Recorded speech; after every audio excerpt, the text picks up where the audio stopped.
ನಮಸ್ಕಾರ, ಶುಭ ಮುಂಜಾನೆ. ನಾನು ಅವಿನಾಶ್ ಶಿವಣ್ಣ. ಕಾಂಗ್ರೆಸ್ ಜೆಡಿಎಸ್ ಕ್ಷೇತ್ರ ಹಂಚಿಕೆ ವಿಚಾರ ಇವತ್ತು ಫೈನಲ್ ಆಗುವಂತಹ ಸಾಧ್ಯತೆ ಇದೆ. ಕಾಂಗ್ರೆಸ್ಗೆ 20 ಜೊತೆಗೆ ಜೆಡಿಎಸ್ಗೆ 8 ಕ್ಷೇತ್ರಗಳಲ್ಲಿ ಟಿಕೆಟ್ ನೀಡುವಂತ ಅಂದ್ರೆ ಸ್ಪರ್ಧೆ ಮಾಡುವಂತ ಚಾನ್ಸಸ್ ಇದೆ. ಕೊಚ್ಚಿಯಲ್ಲಿ ಅಂತಿಮ ಮುದ್ರೆ ಒತ್ತಿದ್ದಾರೆ ರಾಹುಲ್ ಗಾಂಧಿ. ಕಾಂಗ್ರೆಸ್ ಮತ್ತು ಜೆಡಿಎಸ್ನ ಕ್ಷೇತ್ರ ಹಂಚಿಕೆ ವಿಚಾರ ಏನಿತ್ತು ಇವತ್ತು ಫೈನಲ್ ಆಗುತ್ತೆ. ಕಾಂಗ್ರೆಸ್ಗೆ 20, ಅದೇ ರೀತಿಯಾಗಿ ಜೆಡಿಎಸ್ಗೆ 8 ಸ್ಥಾನ ಅಂತ ಈಗ ಕೊಚ್ಚಿಯಲ್ಲಿ ಅಂತಿಮ ಮುದ್ರೆಯನ್ನ ರಾಹುಲ್ ಗಾಂಧಿ ಒತ್ತಿದ್ದಾರೆ.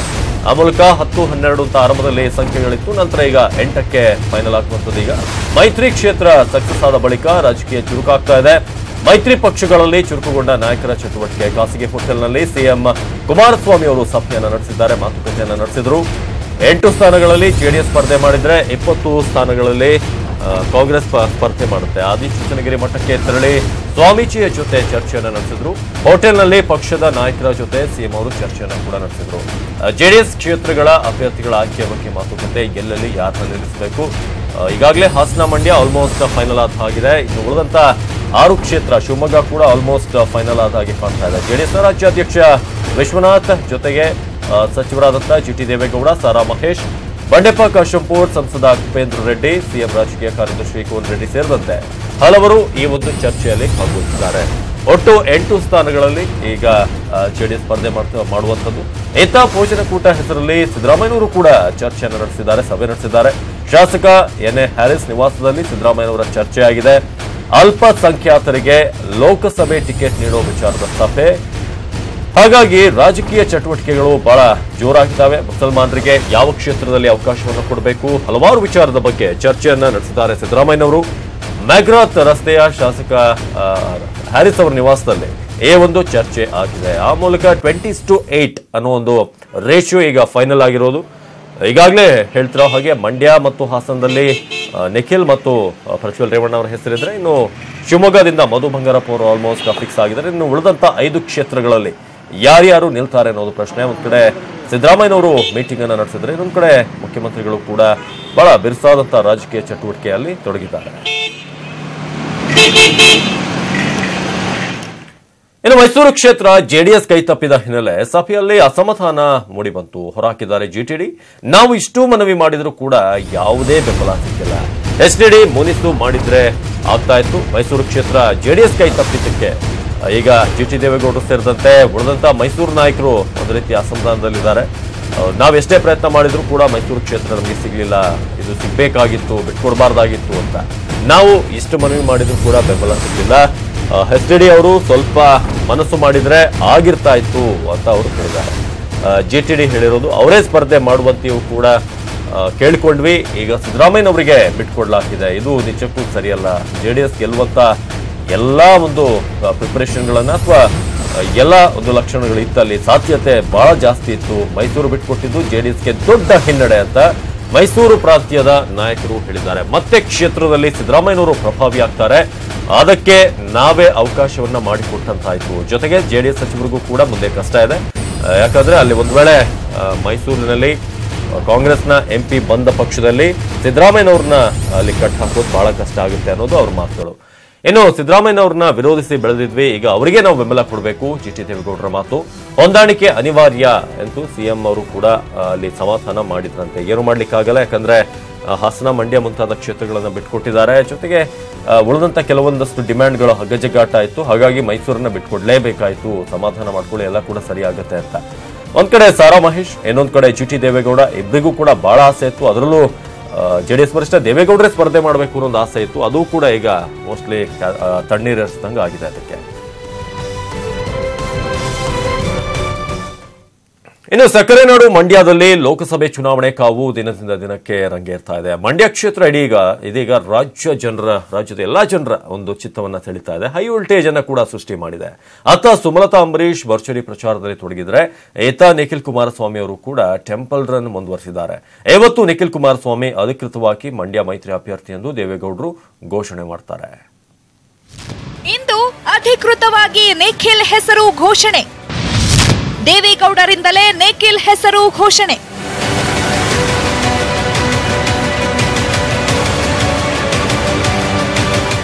ಇಂದು ಮಂಡ್ಯದ ಸಿಲ್ವರ್ ಜೂಬಲಿ ಪಾರ್ಕ್ನಲ್ಲಿ ಬೃಹತ್ ಸಮಾವೇಶ ಆಯೋಜನೆ ಮಾಡಿದ್ದು, ಸಮಾವೇಶದಲ್ಲಿ ದೇವೇಗೌಡರು ಮೊಮ್ಮಗನ ಸ್ಪರ್ಧೆಯ ಘೋಷಣೆ ಮಾಡಲಿದ್ದಾರೆ. ಕಾರ್ಯಕ್ರಮಕ್ಕೆ ಈಗಾಗಲೇ ಸಕಲ ಸಿದ್ಧತೆ ಮಾಡಿಕೊಳ್ಳಲಾಗಿದ್ದು ಬೆಳಗ್ಗೆ 9 ಗಂಟೆಗೆ ಮದ್ದೂರಿನ ಪ್ರವಾಸಿ ಮಂದಿರದಿಂದ ಮಂಡ್ಯದವರೆಗೆ ಸಾವಿರಾರು ಕಾರ್ಯಕರ್ತರ ಬೈಕ್ ರ್ಯಾಲಿ ನಡೆಯಲಿದೆ. ನಿಖಿಲ್ನನ್ನು ರ್ಯಾಲಿ ಮೂಲಕ ಕರೆತರಲು ಸಿದ್ಧತೆ ನಡೆದಿದೆ. ಇವೆಲ್ಲ ರಾಜಕೀಯದಲ್ಲಿ ಇದ್ದೇ ಇದ್ದದ್ದು. ಇವಾಗ ಅದನ್ನೇನು ನಾವೇನು ಇದು ಮಾಡೋದಕ್ಕಾಗೋದಿಲ್ಲ. 100% ನಮ್ಮ ಪರವಾಗಿ ಇದ್ದಾರೆ ಅಂತ ಹೇಳೋಕ್ಕಾಗೋದಿಲ್ಲ. ಪರ ವಿರೋಧ ಎಲ್ಲ ಕಡೆನೂ ಇರ್ತದೆ.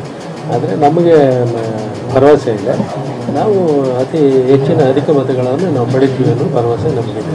ಮಂಡ್ಯಕ್ಕೆ ಜೆಡಿಎಸ್ ವರಿಷ್ಠ ದೇವೇಗೌಡರು ಆಗಮಿಸಲಿದ್ದು ದೊಡ್ಡಗೌಡರೇ ಮೊಮ್ಮಗ ನಿಖಿಲ್ನನ್ನು ಅಭ್ಯರ್ಥಿಯಾಗಿ ಘೋಷಿಸಲಿದ್ದಾರೆ. ಇನ್ನು ಸಿಎಂ ಕುಮಾರಸ್ವಾಮಿ ಸಹ ಮಂಡ್ಯ ಜಿಲ್ಲೆಗೆ ಆಗಮಿಸ್ತಾ ಇದ್ದು ಟೆಂಪಲ್ ರನ್ ನಡೆಸಲಿದ್ದಾರೆ. ಬಳಿಕ ಜೆಡಿಎಸ್ ಸಮಾವೇಶದಲ್ಲಿ ಭಾಗಿಯಾಗುವ ಮೂಲಕ ಅಧಿಕೃತವಾಗಿ ಚುನಾವಣಾ ಪ್ರಚಾರ ಕಾರ್ಯಕ್ಕೆ ರಣಕಹಳೆ ಮೊಳಗಿಸಲಿದ್ದಾರೆ.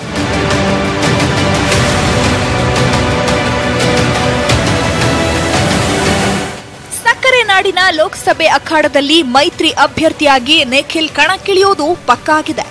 ಇತ್ತ ಸುಮಲತಾ ಸ್ಪರ್ಧೆ ಮಾಡೋದು ಖಚಿತವಾಗಿದ್ರೂ ಪಕ್ಷೇತರವಾಗಿ ಸ್ಪರ್ಧಿಸ್ತಾರೋ ಅಥವಾ ಬಿಜೆಪಿಯಿಂದ ಸ್ಪರ್ಧಿಸ್ತಾರೋ ಅನ್ನೋದು ಇನ್ನೂ ಪಕ್ಕಾ ಆಗಿಲ್ಲ. ಮಂಡ್ಯ ಇಂಡಿಯಾದಲ್ಲೇ ರಣಾಂಗಣವಾಗಿ ಮಾರ್ಪಟ್ಟಿದೆ. ರಾಘವೇಂದ್ರ ಗಂಜಾಂ, ನ್ಯೂಸ್ 18 ಕನ್ನಡ, ಮಂಡ್ಯ. ಇನ್ನು ಮಗ ನಿಖಿಲ್ ರಾಜಕೀಯ ಭವಿಷ್ಯದ ಬಗ್ಗೆ ಸಿಎಂ ಬಹಳಷ್ಟು ತಲೆ ಕೆಡಿಸ್ಕೊಂಡ್ಬಿಟ್ಟಿದ್ದಾರೆ. ಅದಕ್ಕಾಗಿ ಮಗನ ಜಾತಕ ಹಿಡ್ಕೊಂಡು ನಿಖಿಲ್ ಭವಿಷ್ಯದ ಬಗ್ಗೆ ಕುಮಾರಸ್ವಾಮಿ ಜ್ಯೋತಿಷಿಗಳ ಮೊರೆ ಹೋಗಿದ್ದಾರೆ. ಮೂವರು ಜ್ಯೋತಿಷಿಗಳ ಮುಂದೆ ನಿಖಿಲ್ ಜಾತಕ ಎಲ್ಲಿಯೂ ಸಿಕ್ಕಿಲ್ಲ ಸಕಾರಾತ್ಮಕ ಸಂದೇಶ. ಸಿಎಂ ಕುಮಾರಸ್ವಾಮಿಗೆ ಮಗನ ರಾಜಕೀಯ ಭವಿಷ್ಯದ್ದೇ ಚಿಂತೆಯಾಗಿದೆ. ಜೆಡಿಎಸ್ ಮೇಲೆ ಅಭಿಮಾನ ಇಟ್ಟಿರುವ ಮಂಡ್ಯದ ಜನತೆ ಈಗ ಅಂಬರೀಶ್ ಮೇಲಿನ ಅಭಿಮಾನವನ್ನು ವ್ಯಕ್ತಪಡಿಸಿದ್ದಾರೆ. ಹೀಗಾಗಿ ಫಲಿತಾಂಶ ಏನಾಗುತ್ತೋ ಎಂಬ ಆತಂಕ ಗೌಡರ ಕುಟುಂಬಕ್ಕೆ. ಇದೇ ಆತಂಕದಲ್ಲಿ ಜ್ಯೋತಿಷಿಗಳ ಮೊರೆ ಹೋಗಿದೆ ದೊಡ್ಡಗೌಡರ ಕುಟುಂಬ. ಸದ್ಯ ನಿಖಿಲ್ ಜಾತಕದ ಮೇಲೆ ಮೂವರು ಪ್ರಖ್ಯಾತ ಜ್ಯೋತಿಷಿಗಳು ಕಣ್ಣಾಡಿಸಿದ್ದಾರೆ. ಕಳೆದ ವಾರ ಶೃಂಗೇರಿ ಶಾರದಾಂಬೆ ಮಠಕ್ಕೆ ಹೋಗಿದ್ದ ದೇವೇಗೌಡರು ಅಲ್ಲಿಯ ಪ್ರಖ್ಯಾತ ಜ್ಯೋತಿಷಿಗಳಿಂದ ನಿಖಿಲ್ ರಾಜಕೀಯ ಭವಿಷ್ಯದ ಬಗ್ಗೆ ತಿಳಿದುಕೊಂಡಿದ್ದಾರೆ. ನಿನ್ನೆ ಬೆಂಗಳೂರಿನ ಹೆಸರಾಂತ ಜ್ಯೋತಿಷಿ ದ್ವಾರಕನಾಥ್ ಮನೆಗೂ ಸಿಎಂ ಹಾಗೂ ನಿಖಿಲ್ ಹೋಗಿ ಬಂದಿದ್ದಾರೆ. ಇದಕ್ಕೂ ಸಮಾಧಾನಗೊಳ್ಳದ ಗೌಡರ ಕುಟುಂಬ ಇದೀಗ ತಮ್ಮ ಪರಮಾಪ್ತ ಗುಜರಾತ್ ಮೂಲದ ಜ್ಯೋತಿಷಿ ಒಬ್ಬರಿಗೆ ನಿಖಿಲ್ ಜಾತಕ ಕಳುಹಿಸಿದೆ.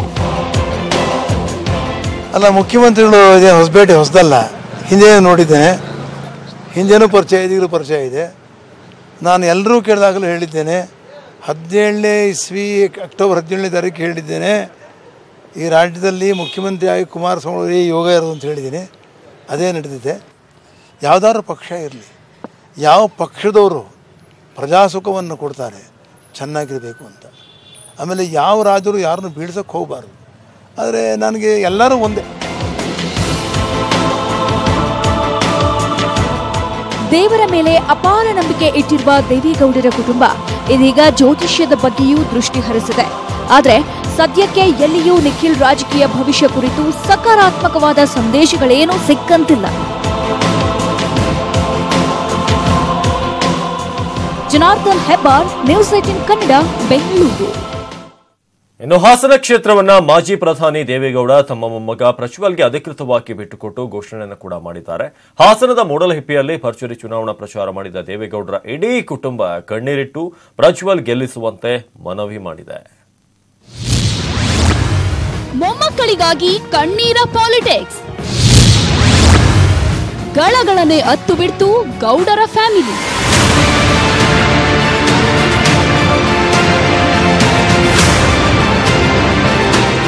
ದೇವೇಗೌಡರದ್ದು ಕುಟುಂಬ ರಾಜಕಾರಣ ಅಂತ ಈಗ ಬಿಜೆಪಿ.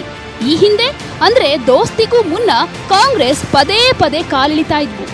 ಈಗ ಲೋಕಸಭೆ ಚುನಾವಣಾ ಹೊತ್ತಲ್ಲಿ ಬಿಜೆಪಿ ಪದೇ ಪದೇ ಈ ಮಾತಾಡ್ತಿದೆ. ಇದೇ ಮಾತಿಗೆ ನೊಂದ ದೇವೇಗೌಡರ ಕುಟುಂಬವೇ ಗಳಗಳನ್ನೇ ಅತ್ತಿದೆ. ದೇವೇಗೌಡರ ಮಗ ರೇವಣ್ಣ ಹಾಗೂ ಮೊಮ್ಮಗ ಪ್ರಜ್ವಲ್ ಪ್ರಚಾರದ ವೇದಿಕೆ ಮೇಲೆ ಮತದಾರರ ಮುಂದೆ ಕಣ್ಣೀರಿಟ್ಟಿದ್ದಾರೆ.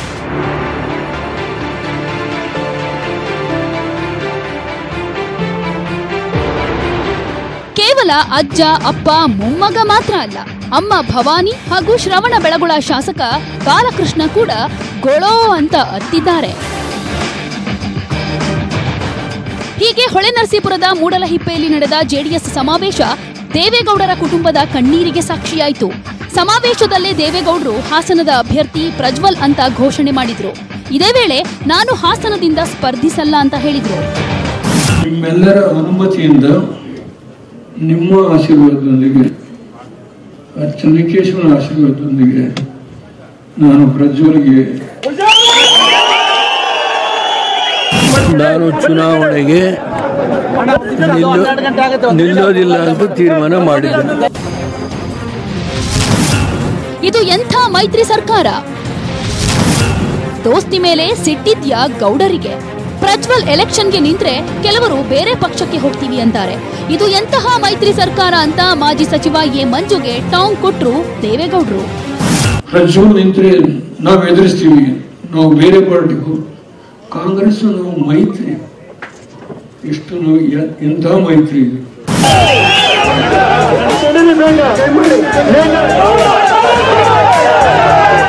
ಒಟ್ನಲ್ಲಿ ಹಾಸನ ಕ್ಷೇತ್ರವನ್ನ ಮೊಮ್ಮಗನಿಗೆ ಬಿಟ್ಕೊಟ್ಟಿದ್ದಾರೆ ದೇವೇಗೌಡರು. ಮೊಮ್ಮಗನನ್ನ ಗೆಲ್ಲಿಸಿ ಅಂತ ಗಳಗಳನೆ ಅತ್ತಿದ್ದಾರೆ. ಈ ಕಣ್ಣೀರಿಗೆ ಮತದಾರನೇ ಬೆಲೆ ಕಟ್ಟಬೇಕಿದೆ. Bureau report, news 18 Kannada. ಬೆಕ್ಕಿಗೆ ಚೆಲ್ಲಾಟ, ಇಲಿಗೆ ಪ್ರಾಣ ಸಂಕಟ. ಈ ಗಾದೆ ಸದ್ಯ ಕಲಬುರಗಿ ರೈತರ ದೃಷ್ಟಿಯಲ್ಲಿ ಅಕ್ಷರಶಃ ಸತ್ಯವಾಗ್ತಾ ಇದೆ. ಜನಪ್ರತಿನಿಧಿಗಳು ಸೇರಿದಂತೆ ಅಧಿಕಾರಿಗಳು ಈಗ ಲೋಕಸಭಾ ಚುನಾವಣೆಯಲ್ಲಿ ಬಿಸಿಯಾಗಿದ್ದಾರೆ. ಆದರೆ ರೈತರು ಮಾತ್ರ ಜಾನುವಾರುಗಳಿಗೆ ನೀರು ಸಿಗದೆ ಅವುಗಳನ್ನ ಸಾಕೋದಕ್ಕೂ ಆಗದೆ ಕಸಾಯಿಖಾನೆಗಳಿಗೆ ಸಾಗಿಸುತ್ತಿದ್ದಾರೆ. ಸಮಸ್ಯೆಗೆ ಪರಿಹಾರ ಒದಗಿಸಬೇಕಾದಂತಹ ರಾಜಕಾರಣಿಗಳು ಮಾತ್ರ ಎಲೆಕ್ಷನ್ ಕಾರ್ಯದಲ್ಲಿ ಬ್ಯುಸಿ ಆಗಿದ್ದಾರೆ.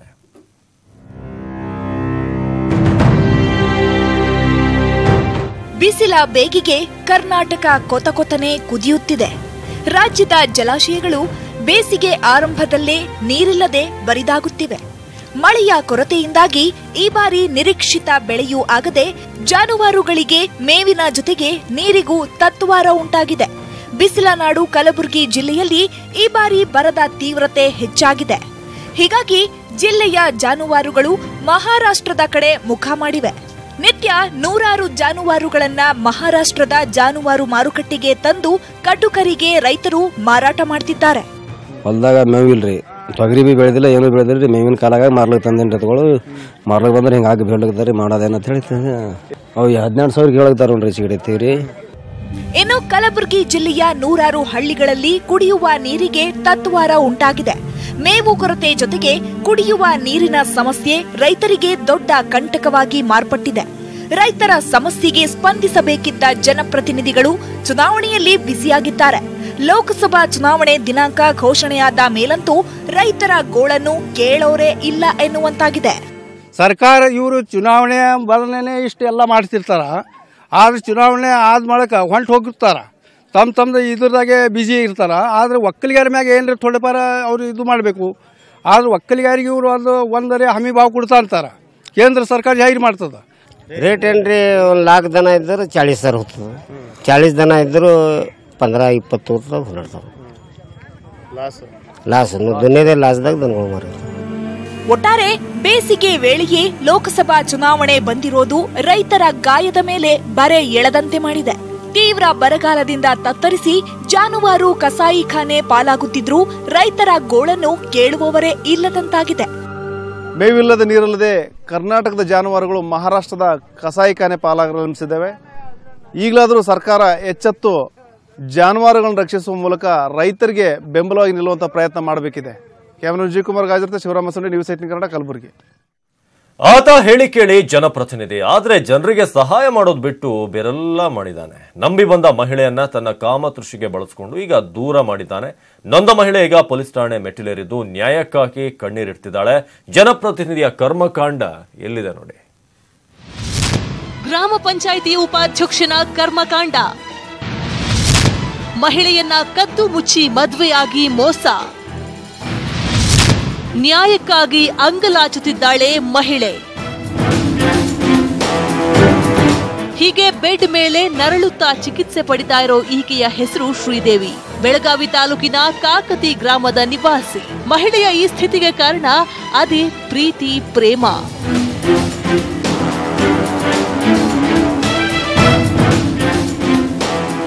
ಈ ಶ್ರೀದೇವಿ ಕಳೆದ 10 ವರ್ಷದ ಹಿಂದೆಯೇ ಗಂಡನಿಂದ ಡಿವೋರ್ಸ್ ಪಡೆದಿದ್ಲು. ಈ ವೇಳೆ ಇದೇ ಕಾಕತಿ ಗ್ರಾಮದ ಗ್ರಾಮ ಪಂಚಾಯಿತಿ ಉಪಾಧ್ಯಕ್ಷ ಅನಿಲ್ ನಾರ್ವೇಕರ್ ಎಂಬಾತನ ಪರಿಚಯವಾಗಿದೆ. ಪರಿಚಯ ಪ್ರೀತಿಗೆ ತಿರುಗಿ ಮುಂದೆ ಅನೈತಿಕ ಸಂಬಂಧವಾಗಿ ಮಾರ್ಪಟ್ಟಿದೆ. ಈ ಮಧ್ಯೆ ಅನಿಲ್ 4 ತಿಂಗಳ ಹಿಂದೆ ಮಹಾರಾಷ್ಟ್ರದ ವೈಜಿನಾಥ ದೇವಸ್ಥಾನದಲ್ಲಿ ಶ್ರೀದೇವಿಯನ್ನ ಮದುವೆಯಾಗಿದ್ದಾನೆ. ಇವರಿಬ್ಬರ ಮದುವೆಗೆ ಒಪ್ಪದ ಅನಿಲ್ ಕುಟುಂಬಸ್ಥರು ಈಕೆಯನ್ನ ಬಿಡುವಂತೆ ಒತ್ತಾಯ ಮಾಡ್ತಾರೆ. ಮನೆಯವರ ಮಾತು ಕೇಳಿದ ಅನಿಲ್ ಶ್ರೀದೇವಿಯನ್ನ ದೂರ ಮಾಡಿದ್ದಾನೆ. ಅವ್ರ ಅಣ್ಣ ಫಸ್ಟ್ ನನಗೆ ತಲೆ ಮೇಲೆ ಹೊಡೆದ, ಬೈಕ್ ಮೇಲಿಂದ ಕೆಳಗೆ ಕಡಿವಿದ, ಆಮೇಲೆ ಹೆಣ್ಮಕ್ಳಿಗೆ ಹೊಡ್ಯಾಕೆ ಹಚ್ಚಿದ, ಆಮೇಲೆ ನನ್ನ ಮೇಲೆ ನೀರು ಸುರಿವಿದ್ರು, ಆಮೇಲೆ ಖಾರ ಹಾಕಿದ್ರಿ ಅವ್ರು ನನ್ನ ಕಣ್ಣೊಳಗೆ ಹೊಡೆದು ಊರೊಳಗಿಂತ ಮೆರವಣಿಗೆ ತೆಗೆಸ್ಕೊಂತ ಸ್ಟೇಷನ್ ಮಟ್ಟ ಕರ್ಕೊಂಡು ಹೋದರು.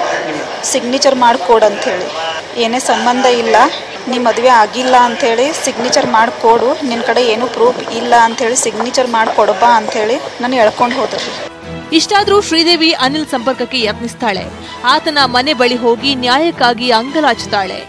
ಆದ್ರೆ ಈಕೆಯ ಕಣ್ಣೀರಿಗೆ ತಲೆಕೆಡಿಸಿಕೊಳ್ಳದ ಅನಿಲ್ ಸೇರಿ 5 ಈಕೆಯ ಮೇಲೆ ಮನಸೋ ಇಚ್ಛೆ ಹಲ್ಲೆ ಮಾಡಿದ್ದಾರೆ.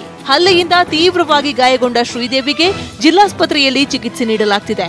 ಇನ್ನು ಈ ಬಗ್ಗೆ ಕಾಕತಿ ಠಾಣೆಯಲ್ಲಿ ಪ್ರಕರಣ ದಾಖಲಾಗಿದ್ದು ಅನಿಲ್ ಸೇರಿದಂತೆ 5 ಪರಾರಿಯಾಗಿದ್ದಾರೆ.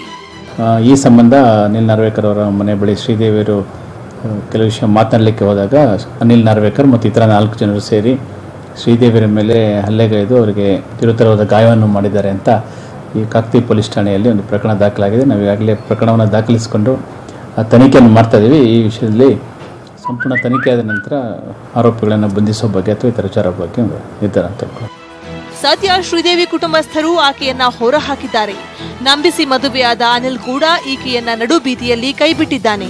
ಮೋಸ ಹೋದ ಮಹಿಳೆ ಈಗ ನ್ಯಾಯಕ್ಕಾಗಿ ಪೊಲೀಸ್ ಠಾಣೆ ಮೆಟ್ಟಲೇರಿದ್ದಾಳೆ. ಕ್ಯಾಮರಾಮನ್ ಪ್ರವೀಣ್ ಜೊತೆ ಚಂದ್ರಕಾಂತ ಸುಗಂಧಿ, ನ್ಯೂಸ್ 18 ಕನ್ನಡ, ಬೆಳಗಾವಿ. ಭಕ್ತರ ಕಾಮಧೇನು ಕಲಿಯುಗದ ದೇವರು ಶ್ರೀ ಗುರು ರಾಘವೇಂದ್ರ ರಾಯರ ವರ್ಧಂತೋತ್ಸವ ವಿಜೃಂಭಣೆಯಿಂದ ನಡೆಯಿತು. ಮಂತ್ರಾಲಯದ ರಾಯರಿಗೆ ಭಕ್ತರು ಇಡೀ ದಿನ ಸಂಗೀತ ಸಮರ್ಪಿಸಿದರು. ಶ್ರೀ ಕ್ಷೇತ್ರ ಮಂತ್ರಾಲಯದಲ್ಲಿ ಸಂಭ್ರಮ ಮನೆ ಮಾಡಿತ್ತು.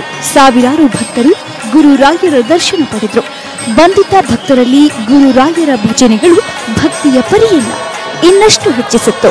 ಗುರು ವೈಭವೋತ್ಸವ ಹಿನ್ನೆಲೆಯಲ್ಲಿ ಶ್ರೀಮಠದಲ್ಲಿ ವಿವಿಧ ಕಾರ್ಯಕ್ರಮಗಳು ನಡೆದವು. ತಿರುಪತಿಯಿಂದ ರಾಯರಿಗೆ ತಂದಿದ್ದ ಪಟ್ಟವಸ್ತ್ರವನ್ನು ಸಮರ್ಪಿಸಲಾಯಿತು. ಬಳಿಕ ರಾಯರ ವೃಂದಾವನಕ್ಕೆ ಅಭಿಷೇಕ ಅಲಂಕಾರವನ್ನು ಮಾಡಲಾಯಿತು. ಇದೇ ವೇಳೆ ರಾಯರ ರಥೋತ್ಸವ ವಿಜೃಂಭಣೆಯಿಂದ ನಡೆಯಿತು. ಸಾವಿರಾರು ಭಕ್ತರು ರಾಯರ ರಥೋತ್ಸವವನ್ನ ಕಣ್ತುಂಬಿಕೊಂಡರು.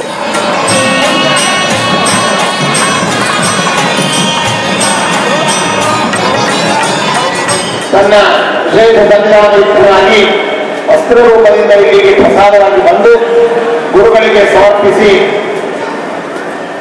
ಇಂದು ಈ ಕ್ಷೇತ್ರದಲ್ಲಿ ರಾಘವೇಂದ್ರ ಸ್ವಾಮಿಗಳವರ ದರ್ಶನ ಜೊತೆಯಲ್ಲಿ ಶ್ರೀನಿವಾಸರು ಕೂಡ ಭಕ್ತರಿಗೆ ದರ್ಶನವನ್ನು ನೀಡಿ ಅನುಗ್ರಹಿಸುವಂತಹದ್ದು ಇದೊಂದು ಸಂಪ್ರದಾಯವಾಗಿ ನಡೆದುಕೊಂಡು ಬಂದಿದೆ. ಇನ್ನು ತಮಿಳುನಾಡು ಭಕ್ತರು ಹಾಗೂ ಸಂಗೀತ ವಿದ್ವಾಂಸರು ರಾಯರಿಗೆ ಗಾಯನ ಮುಖಾಂತರ ಭಕ್ತಿ ಸಮರ್ಪಿಸಿದ್ರು.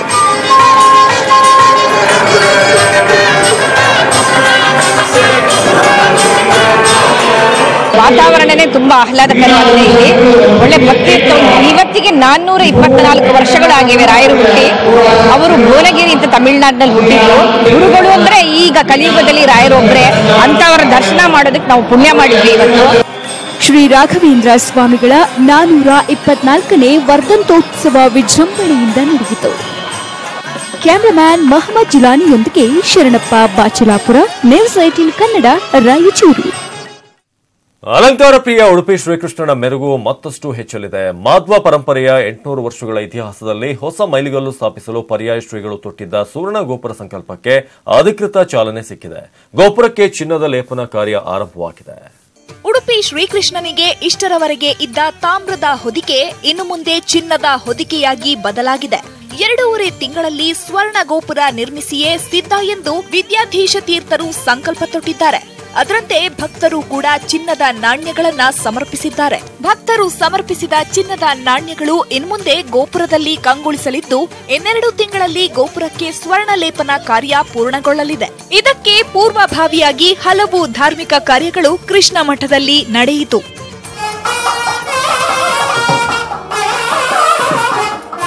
ಸುವರ್ಣ ಗೋಪುರ ಗೋಪುರ ನಿರ್ಮಾಣಕ್ಕೂ ಮುನ್ನ ತಾಮ್ರದ ಹೊದಿಕೆ ತೆಗೆಯಬೇಕು. ಹೀಗಾಗಿ ಪ್ರಾಯಶ್ಚಿತ್ತ ಹೋಮಗಳನ್ನ ಶ್ರೀಕೃಷ್ಣ ಮಠದಲ್ಲಿ ನಡೆಸಲಾಯಿತು. ಜೊತೆಗೆ ಮೂಲ ಮಂತ್ರದಿಂದ ಹೋಮ ಮಾಡಿದ್ದ ಕಳಶದಿಂದ ಶಿಖರಕ್ಕೆ ಅಭಿಷೇಕ ಮಾಡಿ ಶಿಖರವನ್ನ ತೆರವು ಮಾಡಲಾಯಿತು. ಎಲ್ಲ ಕೆಲಸದವರಿಗೆ, ಗ್ರಾಮಸ್ಥರಿಗೆ ಮೃತ್ಯು ಪೀಡೆ ಬರಬಾರದು, ಭಯ ಬರಬಾರದು ಎನ್ನುವ ದೃಷ್ಟಿಯಿಂದ ಮೃತ್ಯುಂಜಯ ಹೋಮ ಇತ್ಯಾದಿಗಳನ್ನೆಲ್ಲ ದೇವರಿಗೆ ಮೂಲ ಮಂತ್ರದಿಂದ ಕೃಷ್ಣ ಮಂತ್ರಾದಿಗಳಿಂದ ಹೋಮವನ್ನು ಮಾಡಿ ಆ ಕಲಶವನ್ನು ಶಿಖರಕ್ಕೆ ಅಭಿಷೇಕ ಮಾಡಿ ಶಿಖರವನ್ನು ಮಾತ್ರ ಕೆಳಗಿಳಿಸುವಂತಹ ಪ್ರಕ್ರಿಯೆ. ಸುಮಾರು 2.5 ತಿಂಗಳಿನ ಕೆಲಸ ಇದೆ. ಅದರಲ್ಲಿ ಮೇ ಎಂಡ್ ಜೂನ್ 1ಗೆ ಇದರ ಮತ್ತೆ ಕುಂಭಾಭಿಷೇಕದ ಮತ್ತು ಶಿಖರ ಪ್ರತಿಷ್ಠೆಯ ಕಾರ್ಯಕ್ರಮ ಅದು ನಡೀತಾ ಇದೆ. ಅಲ್ಲಿವರೆಗೆ ವೃತ ಅನುಷ್ಠಾನಗಳು, ಮುಷ್ಟಿ ಕಾಣಿಕೆ ಅಲ್ಲಿವರೆಗೆ ಅದು ಮುಂದುವರಿತಾ ಇರ್ತದೆ. ಇದರಲ್ಲಿ ಭಕ್ತರೆಲ್ಲ ಭಾಗವಹಿಸಬೇಕು. ವಿವಿಧ ಅಲಂಕಾರಗಳಿಂದ ಕಂಗೊಳಿಸುತ್ತಿದ್ದ ಶ್ರೀಕೃಷ್ಣ ಇನ್ಮುಂದೆ ಚಿನ್ನದ ಶಿಖರದಲ್ಲಿ ಮನಸೂರೆಗೊಳ್ಳಲಿದ್ದಾನೆ. ಪರೀಕ್ಷಿತ್ ಶೇಟ್, ನ್ಯೂಸ್ 18 ಕನ್ನಡ, ಉಡುಪಿ.